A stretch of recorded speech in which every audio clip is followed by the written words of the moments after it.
Guys, nggak kerasa ya, sekarang ini pengeluaran kita itu bertambah gitu. Kata pemerintah sih kenaikan harga barang itu katanya inflasi cuma sekitar 2-3%-an gitu ya. Tapi rasanya pengeluaran kita itu kayak naik lebih dari 3% nggak sih? Nah, mau nambah penghasilan, kok ribet banget ya? Jualan nggak jago.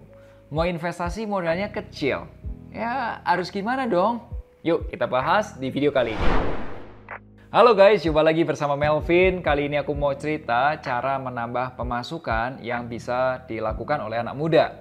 Dan di video ini aku bagi menjadi dua bagian. Yaitu pertama, aku akan cerita cara menambah penghasilan. Dan yang kedua, aku akan cerita action plan apa yang dapat kamu lakukan untuk mulai menambah penghasilan kamu. So, langsung aja aku mulai ceritanya mengenai cara menambah penghasilan. Lalu apa nih yang bisa aku lakukan? Yuk kita bahas di sketch berikut. Nah teman-teman, kita kali ini akan cerita cara nambah penghasilan. Oke? Teman-teman, umumnya penghasilan itu ada dua jenis. Aku gambarin ya. Ini rupiahnya, ini waktunya. Oke? Nah jenis yang pertama itu jenis penghasilan yang kita sebut stable. Atau biasanya kayak karyawan, punya penghasilan tetap, tahun depan naik, tetap lagi, tahun depan naik lagi, dan seterusnya. Dia stable. Oke?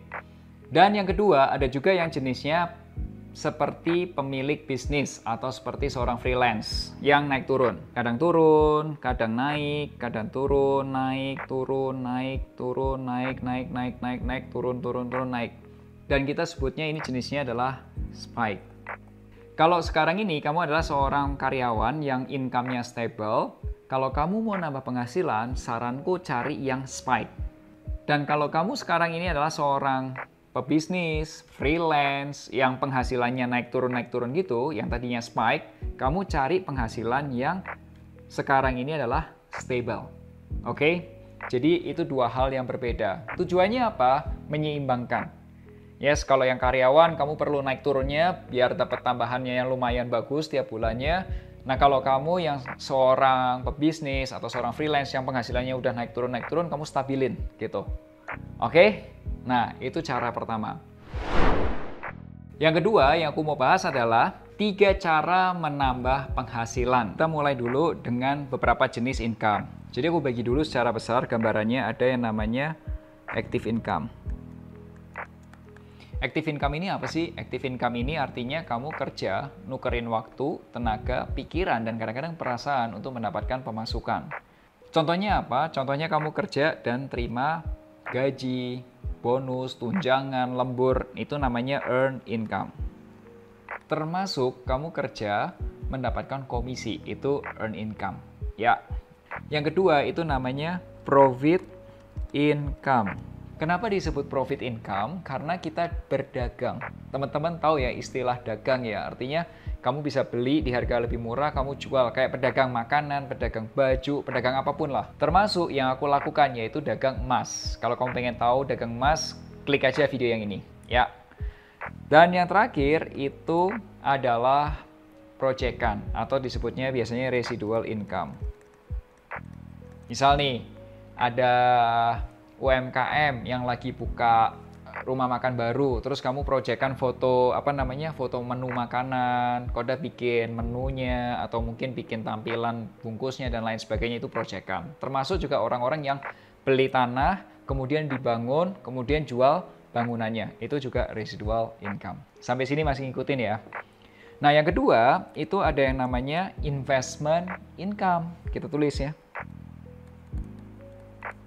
Nah, kalau investment income itu artinya uang kita yang lebih kecil itu mendapatkan keuntungan yang lebih besar, uang yang lebih besar.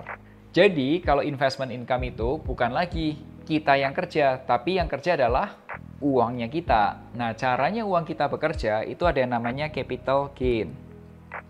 Sebagai contoh, aku beli sahamnya Telkom, katakanlah di harga Rp3.000. Sekarang harganya sudah di harga Rp4.500.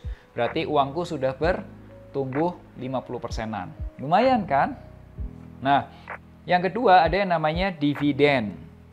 Nah, selain dapat capital gain, kalau kamu invest, kamu bisa dapat dividen. Contohnya, beberapa periode yang lalu, aku sempat pegang saham Bank BCA, dan ternyata Bank BCA membagikan dividen kurang lebih Rp120 per lembar sahamnya. Ya lumayan lah ya, walaupun masih kecil, tapi ada tambahan income lah. Dan yang ketiga, itu ada yang namanya interest income.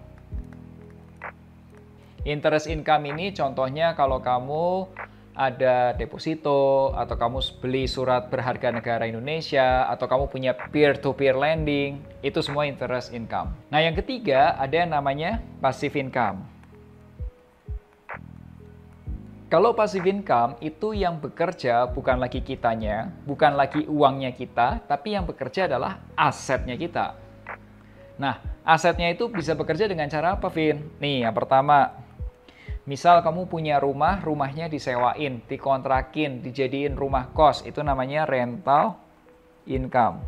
Kemudian yang kedua, kamu punya hak cipta. Siapa tahu kamu ada yang bikin karya musik, ada yang mungkin ada karya yang desain apa dan lain sebagainya, itu yang namanya royalty income. Termasuk kalau kamu mengembangkan teknologi tertentu dan kamu mendapatkan royalty, itu namanya royalty income, ya. Dan yang ketiga yang aku temukan itu adalah yang jenisnya bisnis waralaba. Jadi kalau kamu beli waralaba Indomaret atau Alfamart atau mungkin waralaba yang lain, makanan lain, atau mungkin waralaba laundry gitu ya. Dan terus kemudian kamu dapat uang dari situ, itu disebutnya franchise ya, bisnis. Kalau kamu sendiri gimana, Vin? Nih, kalau aku, teman-teman, kita coba bahas ya. Earn income aku dapat kerja dari finansialku. Profit income aku lakukan dari trading emas. Kenapa kok trading emas? Karena gini, di siang-siang itu biasanya aku kerja fokus kerjaan finansialku. Jadi kegiatan trading tuh benar-benar dilakukan di malam hari. Yes, jadi kalau cuma siang-siang itu cuma paling ya cuma lihat atau nggak dipegang sama sekali lah. Biasanya lebih ke malam-malam, jam 9, jam 10 malam saat kamu nonton YouTube atau mungkin nonton Netflix, aku udah mulai trading emas. Emasnya beneran emas, gold. Residual income ya sedikit-sedikit ada proyekan kalau lagi bikin konten dan lain sebagainya, tapi itu nggak terlalu besar. Terus kemudian kalau dari investasi aku udah dari capital gain, contohnya aku beli saham-saham di Indonesia. Tadi aku sebutin salah satu contohnya adalah saham Telkom ya. Kalian pasti tahu lah ya Telkom yang punya Telkomsel salah satunya, itu aku punya sahamnya.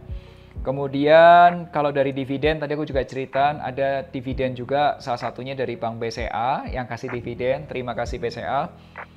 Ya, walaupun masih kecil dividennya, kecil banget guys. Kecil banget karena modalku belum sebesar itu, tapi paling nggak ada lah ya. Kalau interest income aku dapat dari P2P lending. Jadi aku memang ada beberapa P2P lending dan returnnya lumayan. Meskipun pajak penghasilannya juga gede ya, tapi itu lumayan lah. Kalau rental income ada nggak, Vin? Belum ada. Properti yang disewain belum ada. Royalty income aku juga belum ada. Franchise bisnis juga aku belum ada.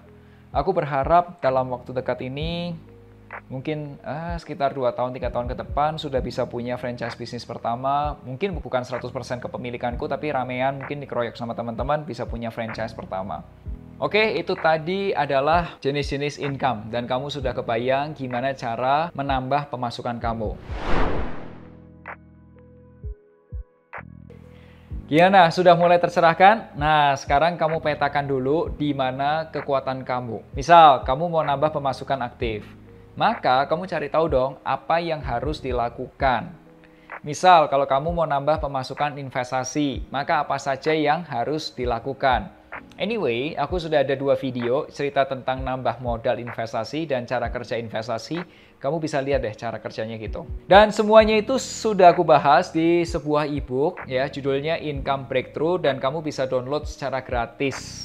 Nah, linknya ada di sini atau di deskripsi. Selain itu, aku juga sudah jelaskan dalam video online course yang lebih detail di dalam aplikasi Finansialku. Video online course itu adalah fitur premium di aplikasi Finansialku dan bisa diakses oleh pengguna premium. Nah, harganya berapa? Cuma 35.000 per bulan. Atau kalau kamu mau lebih murah, bayar aja yang per tahun, 350.000 per tahun. Oke, semoga kamu bisa mulai menambah penghasilan. Dan thank you for watching and subscribe YouTube channel Finansialku. Akhir kata, Make a plan and get your financial dreams come true. See you guys.